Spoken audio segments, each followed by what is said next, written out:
একটা মেসেজ ইদানিং আসছে ইমোতে, হোয়াটসঅ্যাপে, ফেসবুকে বিভিন্ন লোক শেয়ার করছে, আমি দেখছি। মেসেজটা হলো এরকম যে অমুক তারিখ থেকে পহেলা রমজান শুরু হবে।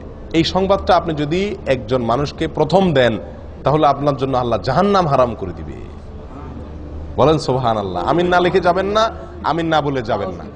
এরকম একটি মেসেজ আমরা ইদানিং দেখছি যে এটি আপনার ফেসবুকে, আপনার ইমোতে, হোয়াটসঅ্যাপে বিভিন্ন জায়গায় মানুষ শেয়ার করতেছে এবং আমার কাছে বহু লোক পাঠাইছে দেখলাম।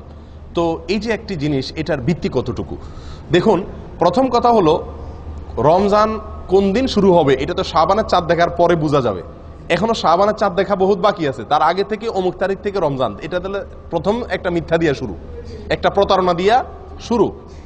দ্বিতীয়ত কথা হলো, এরকম কথা নবী সাল্লাল্লাহু আলাইহি সাল্লাম কখনো বলেন নাই।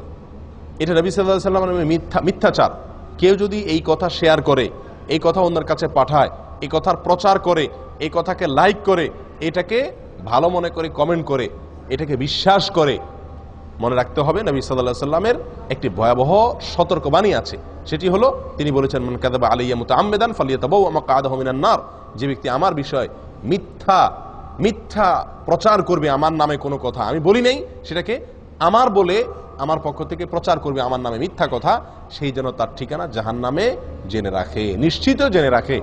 মুহাদ্দিসিনে কেরাম বলেন, যত হাদিস আছে সারা পৃথিবীতে, অনেক মুহাদ্দিসদের দৃষ্টিতে সবচাইতে বেশি প্রচারিত, প্রসিদ্ধ, বিশুদ্ধ, মুতাওয়াতির হাদিসগুলোর ভিতরে এই হাদিস অন্যতম।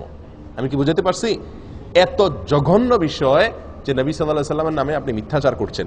প্রিয় ভাইরা, না বুঝে এই মেসেজটা আমরা অনেকেই শেয়ার করছি, অনেকের কাছে পাঠাচ্ছি, এটাকে বিশ্বাস করছি। মনে রাখতে হবে, এরকম কোনো কথার ভিত্তি শরীয়তে নাই।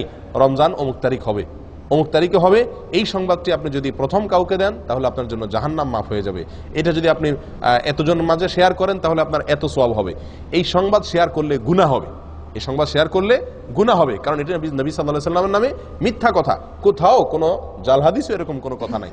সহিহ হাদিস তো দূরের কথা, কোনো জাল হাদিসেও এরকম কোনো কথা পাওয়া যায় না। এটি সম্পূর্ণ মন গড়া কে বা কারা চালু করেছে। এই সমস্ত মেসেজ থেকে আমাদেরকে সাবধান হওয়া উচিত। আল্লাহ আমাদের ঈমান আমল রক্ষা করেন।